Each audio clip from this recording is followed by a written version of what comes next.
What's up, you guys? Welcome back to my channel. My name is Ashley. For those who are new here, hello and welcome. And for my returning subscribers, hey. So we are down here where the magic happens, child. We are in my basement. This is where I have my seed starting setup. And today we are talking seed starting. So first things first, we probably won't be here for too long, but since you're here, go on ahead and pull up a chair, child. Pour you a cup of tea, cup of coffee, cup of wine, whatever, it's your choice. So if you have been on my channel before, you are familiar. I am a planner girl. So I like to keep a more decorative planner. However, you can totally do this in whatever way works for you. I know a lot of people use their iPads, like the Notes app is essential and very helpful. Obviously, the calendar app would be very helpful, or even just a plain old notebook. However you choose to do it, that's your business. But for me, I do like a more decorative way of planning because it just motivates me to go back to the information and just stay on top of things. I like beautiful things. I'm a Taurus. Hi, how are you? What are you? Tell me down in the comment section below. Anyways, so like I said, I like to keep a planner. This is a happy planner. What I like about this one, it is extremely customizable. So for me, I am using a couple of different kits just within this planner. It is a disc bound, which means that the pages can come out very easily. And again, that adds to the customizing, element. All right, so let's talk information that I keep in here. This is all information that I've shared before, but I wanted to clump all of this information in one video. That way you guys can reference it, all together. Anyways, so what sections I keep in my planner? I have a daily to-do list right up in the front, and this is where I will actually jot down anything that I need to do in a day or even a week. At this point right now, because there's just not a ton of things to do, I'm kind of putting a week at a time. I have 2 off days every week, so I just have those dates here, and that's just how I'm choosing to go about it. So I have my daily to-dos up in the front. I have my seed section, which I am using for like any seed starting efforts, seeds that I want to purchase or need to purchase, etc. Soil, which I really want to focus more on this year because my soil is kind of I'm in Central Ohio. We have clay soil, so I'm working in raised beds. But even with that said, even though like I put all the good stuff in there, I want to make sure that that soil is balanced and has every bit of nutrients that it needs to create a beautiful garden. Anyways, we have our layout section, which is where I actually like do the planning. All the magic happens and just I can dream up what I want to do. And then I have my flower and house plant section. This is just, some information like I need to fertilize my bushes or trim back my bushes and da da da da.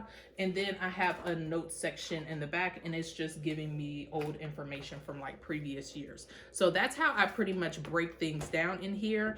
But the information that we need to talk about today is something that I created like at the top of or in the front of my daily to-dos. And this will be the last frost dates, first frost dates, my growing days, and then all of the dates for when I need to start seeds like 12 weeks in advance, etc. So this is information that you need to make sure that you Google specific to your zone. So here for me, I am in zone 6A. I'm in Central Ohio. So my last frost date, or estimated last frost date, is 4/22/22. So in on April 22nd is when I should be right in the clear to go on ahead and start planting out more frost tender plants. My first frost, something to keep in mind if you plan to have a fall garden. I don't know why that was hard to get out. Anyways, is October 20th, 2022. And then I just listed the amount of growing days that I have in my season. For me, that's important if I wanted to get like a second round of something, say like my beans are all spent. How many more days do I have in my growing season before like it's completely a waste? So that type of information is helpful if you want to do a second wave of something, if you want to do some succession sowing. That information is very helpful to have as well. And again, these are all dates that you can Google, or better yet, you can go to the Farmer's Almanac. That's where I get my information from. And you just put in your zip code and it gives you all of that information right there. So as for my actual dates, so if you are in my zone, this is what I'm going based off. So my 12-week starts, I will actually be starting today, which is January 22nd. So things such as brassicas, some of my peppers, not all of my peppers, and that's pretty much it for right now. Brassicas and some of my peppers, some of my lettuces I can actually get away with starting now indoors and then transplanting out as soon as like the soil is workable, because they can kind of, you know, deal with a little bit of frost. So I have all of these dates broke down. So 12 weeks, January 22nd, today, and then 8 weeks, February 19th, 6 weeks, March 5th, 4 weeks will be March 19th. And that is also the date that I will go on ahead and do any direct sowing for things that don't mind a little bit of frost, and then also transplant out my early spring crops such as like bok choys and my other brassicas. So that is all information that is essential as far as like your actual seed starting efforts. As far as knowing, you know, when to actually start what seeds, that is where the information on the packet will be very valuable. So when you purchase seeds, if you have never done this before, let me find a variety that maybe you can just pick up in the store. I want to say, yeah, you can get some of them. So Botanical Interest, that's a brand. I feel like these are easily accessible. I always see these like in grocery stores. And these are actually some of my favorite seed packets as well, because they have a lot of information on here. So right on the front, it gives you, you know, obviously how much it costs, how many seeds you have, the type, whether or not it's organic. That doesn't always matter to me, but you know, to each their own.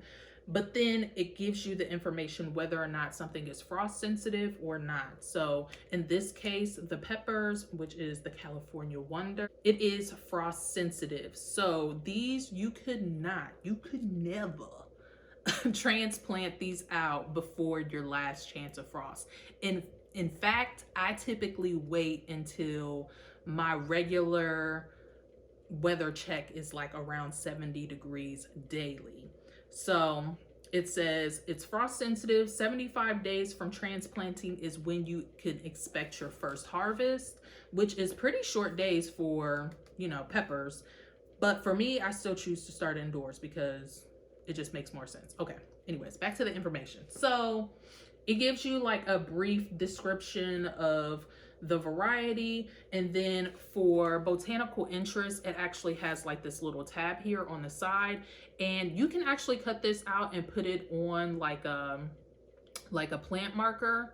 I typically don't do that because I don't always use every single seed in my pack, but on there it basically has like all the information that is like kind of more long form on the side. So it shows a picture of the seedling, which I think is helpful. So that's like, you know, how it emerges with a little bitty true leaf on there. So days to emerge, you have 10 to 25 days to actually see that first sprout. Seed depth, you want to do 1/4 of an inch. Seed spacing, it says start indoors, so obviously you will sow these in individual cells. Row spacing, when you actually transplant, you want to split these, or you want to space these out 24 to 36 inches.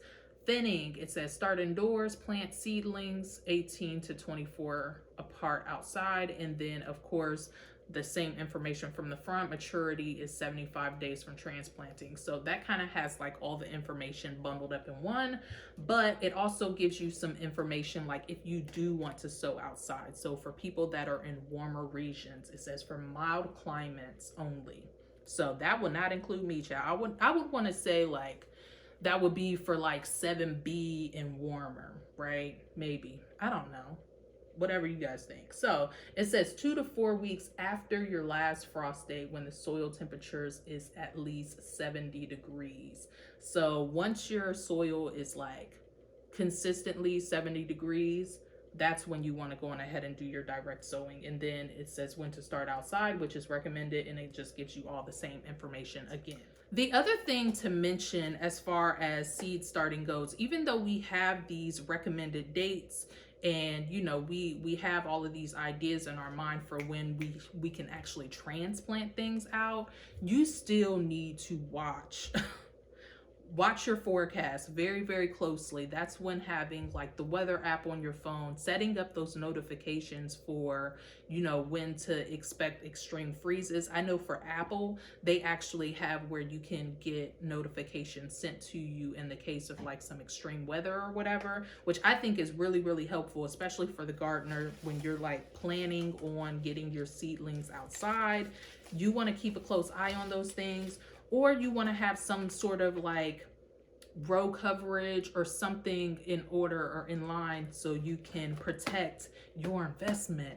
It's not, even though like seed starting, it's a little less expensive, it's the time that you invest in, the efforts and the heart and all of that you really want to protect, and that's why you really want to keep a close eye on your forecast. All right, so we talked about how we keep these notes, how I keep these notes in my planner. Again, you can do the same thing in your iPad, your phone, a notebook. However you decide to do that, that's your business. But as far as actually sorting out my seeds and like just being ready to start seeds on the fly without like making it a huge project every single time. I did last year, which worked out really, really well for me. However, I was just a little bit busier last year. Like I had a newborn baby, so I kind of like, you know, slacked on my watering schedule. However, we ain't gonna do that this year.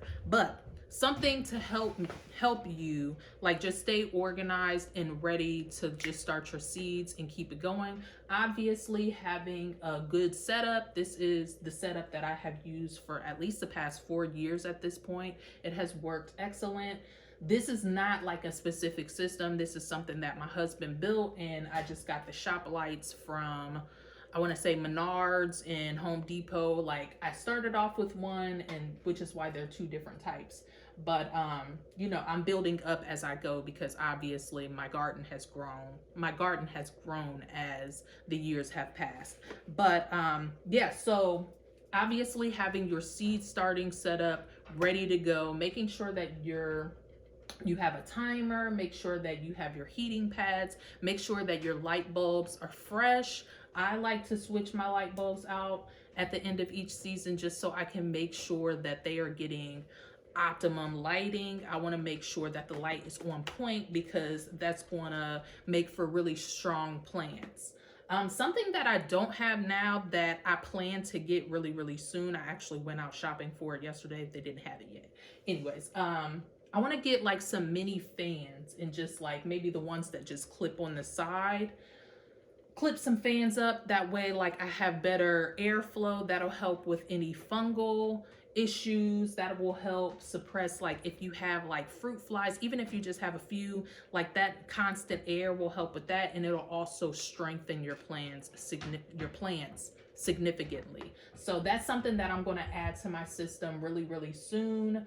And then obviously all of your seed starting trays, making sure that you have all of that stuff cleaned and ready to go. Last year, I actually filled up most of my trays like the first time that I started my seeds. That way, as the weeks went by, I could just go on ahead and pop all of my seeds in, you know, water them in, and I was good to go. I can just set them up on my system. Something I'll share that I did. I don't know if this is gonna work. So I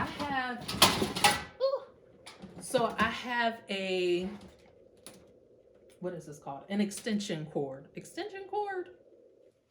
Strip. Anyways, so I have one of these. So as I need to use my lights, I just plug one in at a time rather than having all of them lit up even when I don't have anything else. And then I actually have this plugged into my timer, so it'll automatically come on at the time it needs to come on. It'll automatically shut off at the time it needs to shut off. That's how I'm managing to keep all of this together. And what I'll actually do with my heating pads is actually plug that in directly into, like, you know, an electric source. So that's like another bit of information. And then having your seed starting mediums. So what I like to do is put my seed starting mix in a bigger tub. That way, as I need to use this, I can just go in and scoop it out. I'm not having to re-moisten it or re-add. I like to put worm castings in mine. Having to re-add that every single time I need to start a new tray. All of it is already ready to go. So that's another little tidbit of information. And then I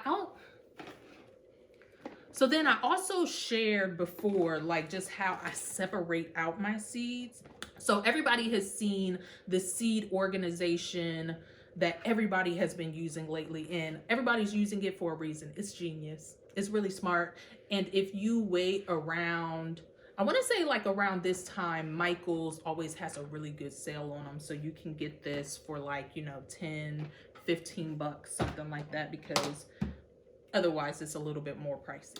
So in addition to my seed collection organizer, I also have this little, you know, tub here. This is where I keep like additional little bits and bops that I need to start my seeds, such as like plant markers, a pen, a little dibber, you know, a little popsicle stick if I want to, like, you know, move around the soil a little bit, all of that stuff. But then also I have these additional containers, which you can pick up from Michael's, Joann Fabrics, whatever. You can buy them individually. And I have shared this before, but again, just going back over things, I have these all sorted out by when I need to start them. So I have my direct sowing 4 weeks, 6 weeks, 8 weeks, and 12 weeks. That way, when I need to start my seeds, I can grab this up. I already have all of the seeds that I want to start in here, organized by starting dates, and I can just, you know, get to it. It just makes it really, really organized and easy. Rather than just having seed packets everywhere and all of that, this is just like a nice tidy way of like just having everything that I need all in one space. And like I said, this is pretty much where the magic is happening now until I can get outside. I do have a like mini pop-up greenhouse that I purchased from Aldi's a few years ago.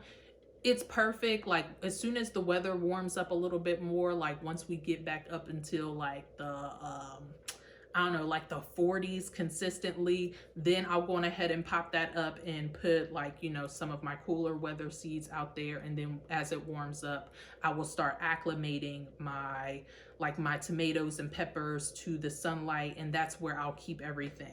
But for now, this is where I'm at. Hopefully you guys gained some good information here. If you did, please make sure that you hit this with a thumbs up. If there's any information that maybe I missed, or you have additional information to give or tips to give, definitely leave them down in the comment section before. This is for all of us, including me. I'm no advanced gardener. I've only been gardening for 5 years. So far, this is what has worked out for me, but I'm sure there are some advanced girls out here, or girls or guys, that will give us even more wealth of knowledge. So please feel free to share down in the comment section below. I thank you all so much for stopping by here today. I wish you health, wealth, and prosperity. And until the next time, peace out. Happy seed starting.